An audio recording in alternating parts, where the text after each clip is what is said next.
Ya, jadi satu elemen ya. Kita pindah ke elemen berikut. Elemen membaca memirsa.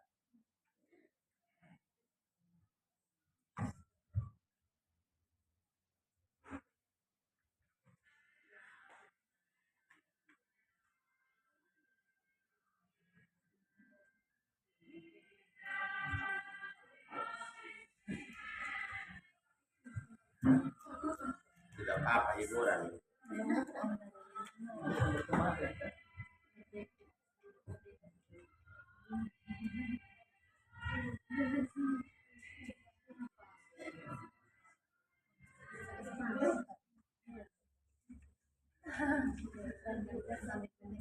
Ya, tidak apa-apa. Kan sampai selesai.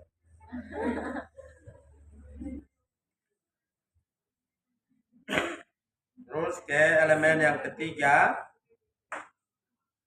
elemen menulis mempresentasikan ya.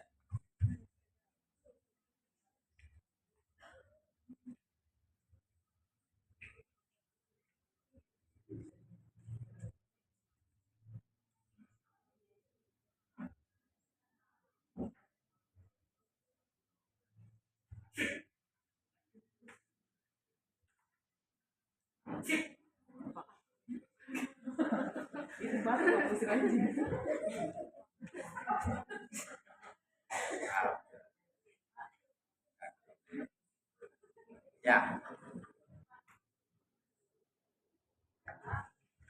Jadi yang kita lakukan Bapak Ibu untuk CP ini praktis hanya copy paste. Copy paste, baca dan paham ya. Kita tidak perlu repot untuk merumuskan, untuk membuat kalimatnya, menyusun tidak perlu. Ya, misalnya ini di elemen berbicara. Pada fase D, peserta didik menggunakan bahasa Inggris untuk berinteraksi dan saling bertukar ide, pengalaman, minat, pendapat, dan pandangan dengan guru, teman sebaya, dan orang lain dalam berbagai macam konteks familiar yang formal dan informal. Dengan pengulangan dan pergantian kosakata, peserta didik memahami ide utama dan detail yang relevan dari diskusi atau presentasi mengenai berbagai macam topik yang telah familiar dan dalam konteks kehidupan di sekolah dan di rumah. Mereka terlibat dalam diskusi, misalnya memberikan pendapat, membuat perbandingan, dan menyampaikan referensi. Mereka menjelaskan dan memperjelas jawaban mereka menggunakan struktur kalimat dan kata kerja sederhana. Nah, jadi kita baca dan pahami saja dulu CP-nya. Nah, seterusnya, misalnya di menulis, mempresentasikan ini, ya.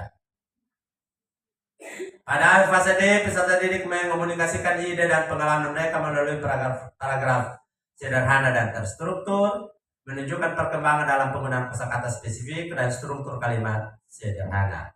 Terus menggunakan contoh, mereka membuat perencanaan, menulis dan menyajikan teks informasi, imajinasi dan persuasi dengan menggunakan kalimat sederhana dan majemuk untuk menyusun argumen dan menjelaskan atau mempertahankan suatu pendapat.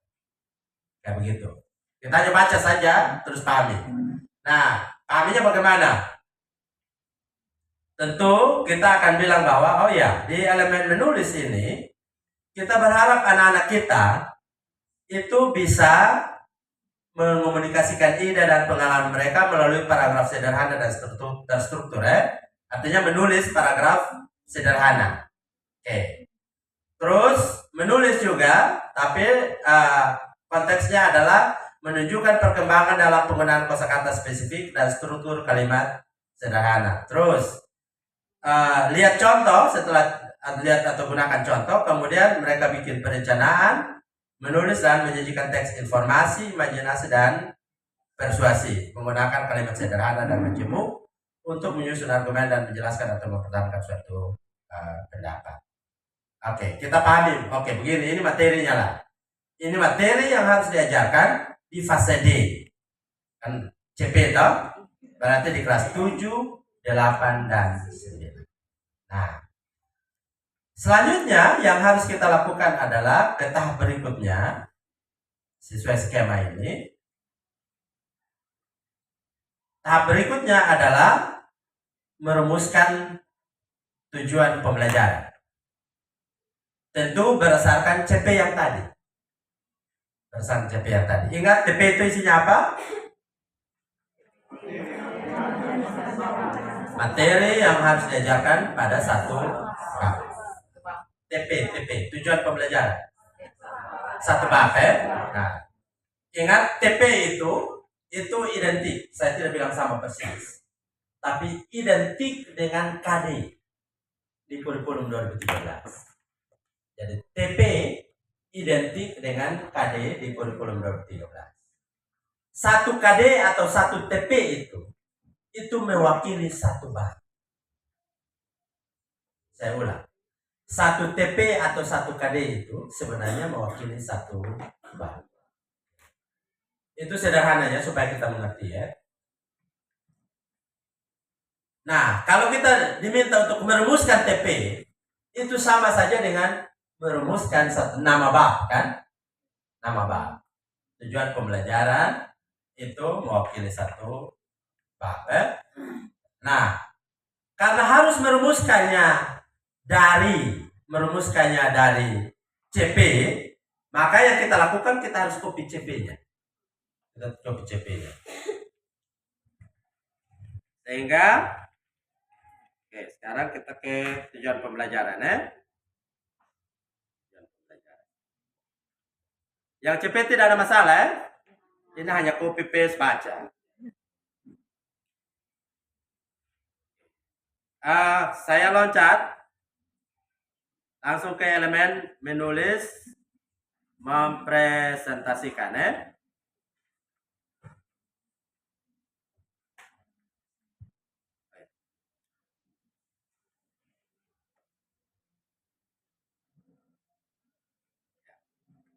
Elemen yang lain saya lewati ya.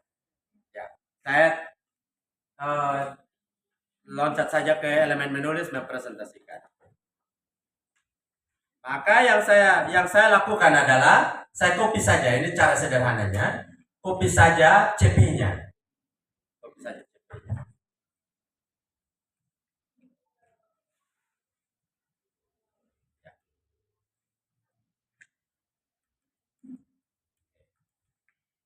Ini CP-nya. Nah, di panduan pembelajaran dan asesmen yang dikeluarkan oleh Kemdikbud, di link itu sudah ada yang saya kirim ke Pak Wila. Halaman panduan yang dikeluarkan Kemdikbud ini. Panduan yang ini maksudnya.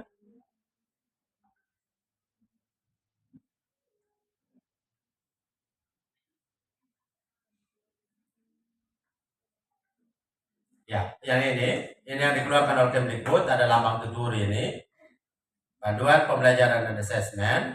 Halaman 15 dibilang begini.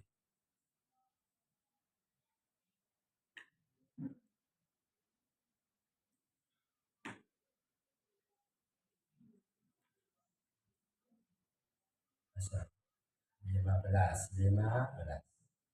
Ya, ini.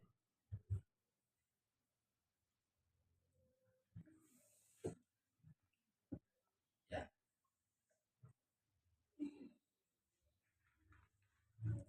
Penulisan tujuan pembelajaran sebaiknya memuat dua komponen utama, yaitu kompetensi dan lingkup materi. Itu konsepnya ya. Jadi kurikulum merdeka ini, tujuan pembelajaran, rumusan tujuan pembelajaran itu harus memuat dua komponen. Yang pertama namanya kompetensi, yang kedua namanya lingkup materi. Mari kita tulis bahwa Tujuan pembelajaran itu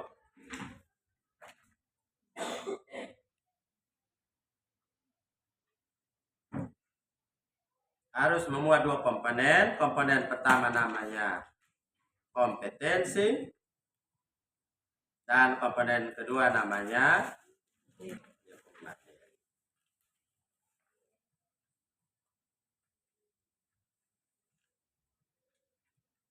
Sampai di sini mari semua berdiri kita bersenang-senang. Tik tik tik bunyi hujan di atas genteng, airnya turun tidak terkira. Cobalah tengok jangan ranting, pohon dan kebun basah semua. Are itu kalau anak TK. Karena di guru kita nyanyi berdua-berdua, silakan berhadapan. Berdua-berdua berhadapan.